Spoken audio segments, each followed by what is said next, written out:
जय माँ काली। भारत माता की जय। जय श्री राम। भारतवासियों, आप ये जो प्रभु श्री राम जी के धाम पर हमारा केसरिया ध्वज भगवा ध्वज फहराया है, ये तो आप सब ने देखा। मेरे तो सीने में अभी तक कितनी खुशियां हिलोरे मार रही हैं। मैं तो इसे अपनी आंखों में जीवन भर के लिए कैद कर लिया। लेकिन इसी के साथ ये जो आज हुआ है, इसके पीछे जो हमारे योद्धा हैं, जो सनातनी हैं, जो हमारे वीर थे, वीरांगनाएं थी, उनको मत भूलिए भारतवासियों। उनकी वजह से ही आज हमें ये दिन देखना पड़ा है।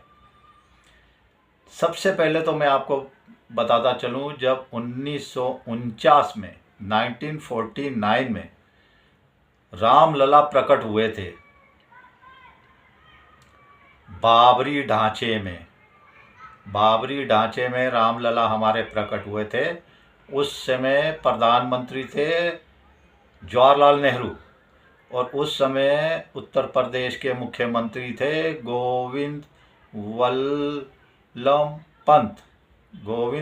पंत मुख्यमंत्री थे।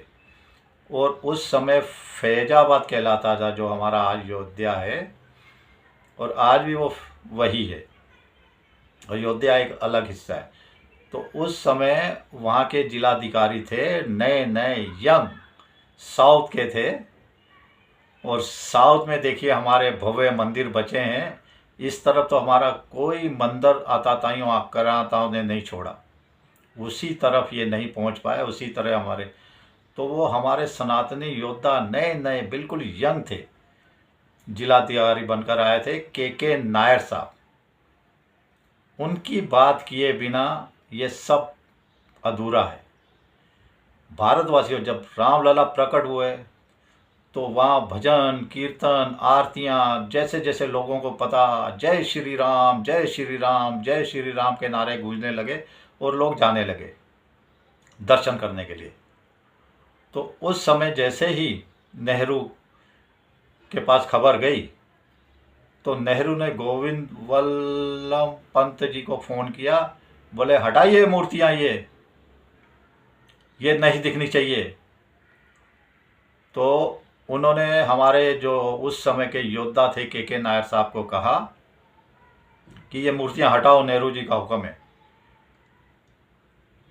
युवा थे, बिल्कुल तरोताज़ा थे, साहस से भरपूर थे के नायर साहब। उन्होंने कहा मैं तो नहीं हटाऊंगा ये, वो तो रामलला स्वयं प्रकट हुए हैं, मैं कैसे हटा सकता हूं उनको। तो फिर गोविंद वल्लभ पंत जी ने नेहरू को बोला। तो फिर नेहरू गद्दार, देश सनातन द्रोही, हिंदुओं का हत्यारा गांधी के साथ मिलकर नेहरू ने भाई हिंदुओं की हत्या कटवाया भारतवासियों। फिर भी उन जिहादियों को यहीं रोक लिया। सनातन द्रोही, राम जी का द्रोही, सनातन द्रोही, हिंदू द्रोही नेहरू ने फिर से फ़ोन किया। बोले ये भजन कीर्तन फटाफट रोका जाए और मूर्तियों को उठा के बाहर फेंका जाए। सुनिए, ये भजन कीर्तन तत्काल रोका जाए और मूर्तियों को उठा के बाहर फेंक दिया जाए। ऐसा गद्दार, ऐसा देशद्रोही नेहरू। लेकिन फिर के नायर साहब के पास गया। के नायर साहब ने साफ कह दिया, भाई मैं ये काम नहीं करने वाला, इससे दंगे हो जाएंगे, मामला संभाले नहीं संभलेगा। अगर नेहरू जी आपको मूर्तियां हटानी है भजन कीर्तन, तो आप अपने आप आके हटवा लीजिए। उन योद्धाओं को मत भूलिए। उन्होंने बोला दंगा होगा तो मैं नहीं रोक पाऊंगा। फिर ऐसा मतलब वो नेहरू आके तो अभी मूर्तियां हटा नहीं सकता था। राष्ट्रीय द्रोही, सनातन द्रोही तो था, लेकिन इतनी औकात नहीं कि कहीं भी कितनी भी सिक्योरिटी लेके आ जाए, सनातनियों के लपेटे में आ जाए तो कहीं फंस जाए तो फिर बच ना पाए। लेकिन उसी वजह से आज उसी जगह पे हम अपना भव्य प्रभु श्री राम जी का धाम देख रहे हैं। के नायर जी पहले योद्धा थे, उसके बाद उन्हें हटा दिया गया। ऐसा गद्दार, ऐसा देशद्रोही, सनातन द्रोही था नेहरू। के नायर साहब को हटा दिया, लेकिन फिर वो ठीक है, वो वापस उन्हें ले लिया गया। लेकिन इसके बाद जो हमारे दूसरे योद्धा हुए वो हुए, देखिए, कल्याण सिंह जी। कल्याण सिंह जी के बिना भी ये बात अधूरी है।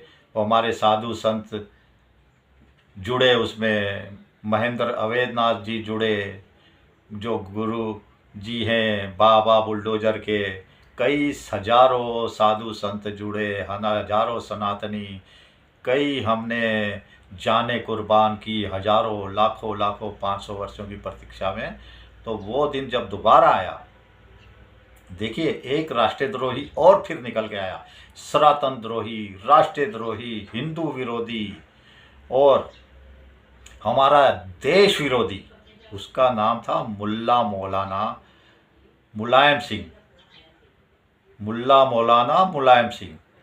उसने देखिए कैसे राम भक्तों पर गोलियां चलाई थी और सीधा बोला था, ये जो मैंने किया है मुसलमानों के लिए किया है, मुसलमानों मुझे वोट देना आप जिंदगी भर, मुसलमानों तुम्हारे लिए मैंने सनातनियों को, हिंदुओं को, राम भक्तों को मार दिया। अगर ये 20 मरे हैं तो 40 भी मर जाते तो मुझे कोई फर्क नहीं पड़ता। हा हा हा हा हा हा, ऐसे ठाके लगाए थे इस जिहादी ने, जिसको मोदी जी ने इनाम दिया है। बेशर्मी, मुझे तो शर्म आती है। ऐसे राष्ट्रद्रोही, सनातन द्रोही, राम द्रोहियों के हत्यारों को मोदी जी गले लगाते हैं। चलिए छोड़िए भारतवासी, चल आगे बात करते हैं। उसमें कुछ होगा मोदी जी के बाद में। उसके बाद उसने गोली चलाई उस सनातन द्रोही ने, राष्ट्रद्रोही ने, हिंदुओं के टुकड़ों पे पल्ले वाला ये पूरा खानदान, मुल्ला मुलायम का पूरा खानदान हिंदुओं के टुकड़े पर पलने वाला भिखारी खानदान। क्या था इसके पास? जैसे लालू खानदान भिखारी खानदान था, भिखारी खानदान। खाने को रोटी कैसे, देखिए इसके झोंपड़े, लालटेन लेकर मुजरा करने वाला ये लालू चारा चोर, हमारी गैयों का चारा चोर कैसे रहता था। गुस्से से भर उठता मन जब ये कहानियाँ, स्टोरियाँ याद आती है ना, याद आ जाती है दिमाग में भारतवासियों। चलिए, ये एक राष्ट्रद्रोही हो निकल के आया जिसने सरु मैया का पानी लाल कर दिया था। हमारे राम भक्तों को कितने को मारा ये तो पता ही नहीं लगा, हजारों हजार मरे होंगे वहाँ पे, देखिए। लेकिन उनका हमें बलिदान कभी नहीं भूलना चाहिए। उनका जो उन्होंने त्याग किया हमारे प्रभु श्री राम के लिए, हमारे देश के लिए, हमारे हिंदू राष्ट्र के लिए, हमारे सनातन के लिए। और उसके बाद जो दूसरे योद्धा आए भारतवासियों, उनकी बात।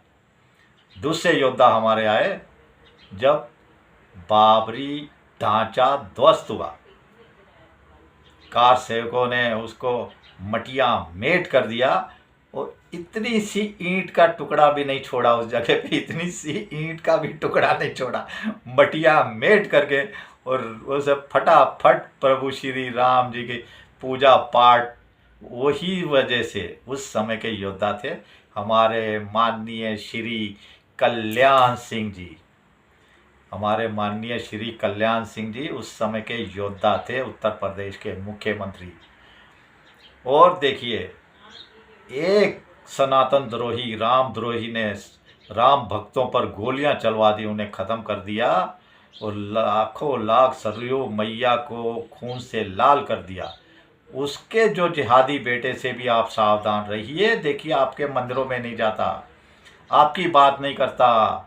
ये खानदान मस्जिदों में जाता है, मज़ारों में जाता है, जाली टोपी पहनता है, ईद की सवैयाँ खाता है, खिलाता है। अभी भी ऐसे लोगों से सावधान। ये खानदान कभी आपके नहीं हो सकते, ये राष्ट्रद्रोही है। और इसी के साथ बताऊं, दूसरा इनका राष्ट्रद्रोह, नेहरू गया पहली बार बाबर की कब्र पे, नेहरू गया पहली बार बाबर की कब्र पे, सर झुकाया, पूरा लौट गया। उसके बाद इंदिरा गांधी गई बाबर की कब्र पे, पूरा सिर झुकाया, लौट गई। उसके बाद राजीव गांधी गया बाबर की कब्र पे, पूरा सिर झुकाया, लौट गया, लमलेट हो गया। उसके बाद ये राहुल विंची गया बाबर की कब्र पे। आप सनातनियों कैसे इनको वोट देते हो? ये राहुल विंची भी गया है। और देखिए, ऐसे लोगों को, हमारे जो सनातन है हमारे, लेकिन ऐसे लोगों को वोट देते हैं तो मैं तो अचंभे से भर जाता हूँ।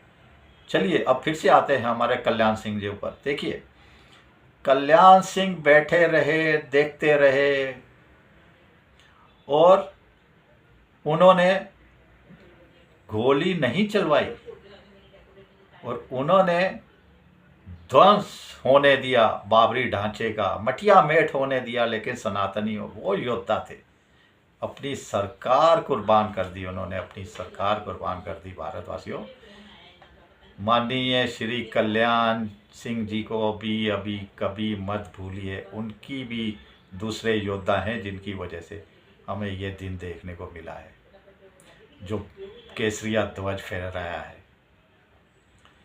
और इसके साथ ही उन्होंने अपनी सरकार कुर्बान कर दी। सैकड़ों ऋषियों मुनियों का तो इसमें, हमारी तपस्वियों का, वीरांगनाओं का, युवाओं का, तो सबका योगदान है इसमें, तो ये तो आपको पता ही है। लेकिन इसी के साथ हमारे जो उस समय के तीसरे योद्धा थे, तीसरे योद्धा, उनके बिना भी बात अधूरी रह जाती है। भारतवासियों, उनके बिना भी बात पूरी नहीं होती। वो थे माननीय श्री, कई भाषाओं के जानकार, महाविद्वान, महाज्ञानी, कांग्रेसी leader Shri PV Narasimha Rao ji. PV Narasimha Rao ji, ये भी योद्धा है हमारे सनातन के लिए। देखिए, जब बाबरी ढांचा ध्वस्त हो रहा था तो उस समय ये प्रधानमंत्री थे, पीवी नरसिंह राव जी। जब इनको फोन गया तो ये चले गए मंदिर में, घर के मंदिर में। बोले मैं पूजा पाठ कर रहा हूं, मुझे कोई डिस्टर्ब नहीं। उधर फोन की घंटियां पे घंटियां बज रही है, घंटियां पे घंटियां। नरसिंह राव जी मंदिर से बाहर नहीं निकले, उनकी पूजा खत्म नहीं हुई। आप सोचिए, पूजा कितनी देर होती है? 10 मिनट की, 15 मिनट की, आधे घंटे की, 1 घंटे की, 2 घंटे की? तो 2 घंटे में तो बाबरी ढांचा विध्वंस नहीं हुआ होगा ना, उसको कम से कम 8-10 घंटे लगे होंगे, अगर ज़्यादा नहीं तो 5-6 घंटे तो पकड़ के चलिए। लेकिन हमारे माननीय श्री नरसिंह राव जी मंदिर से बाहर नहीं आए, उनकी घंटी शुरू थी।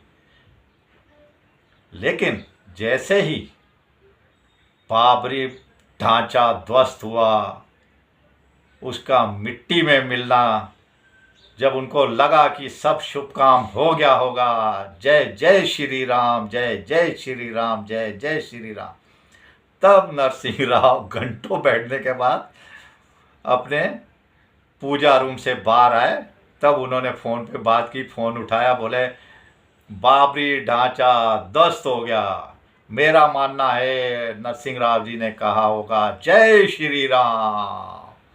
तो ये 3 योद्धा थे भारतवासियों, सनातन के, इनके कभी मत भूलिए। और आज उसके बाद जो महान योद्धा 2 निकल के आए हैं, हमारे मोदी जी, माननीय श्री प्रधानमंत्री नरेंद्र दामोदर दास मोदी जी, हमारे चौथे योद्धा। और उसके बाद अब हमारे योगी जी, इसमें कई लोगों का है योगदान। मैं कह रहा हूँ, जैसे लाल कृष्ण आडवाणी जी थे, उनके साथ रथ यात्रा निकली, सारा मोदी जी ने संभाला था। तो योगी जी के भी गुरु भी इसी काम में लगे हुए थे। तो ये 5 योद्धा, सोचिए, 5 पांडवों को कभी मत भूलिए।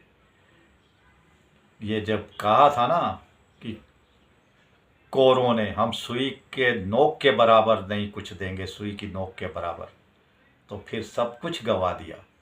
अब हमने 3 मंदिर इनसे मांगे थे, सिर्फ 3 मंदिर गिड़गिड़ा रहे थे सनातनी, हाथ जोड़ रहे थे, पैर पड़ रहे थे कि 3 मंदिर दे दो। अब इन्होंने हमें 3 मंदिर नहीं दिए ना, अब हम सब छीनेंगे।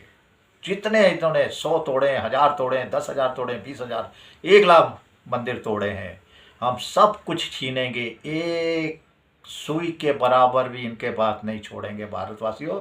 इसके लिए आपका योगदान बहुत बड़ा है, आप भी जागरूक होइए।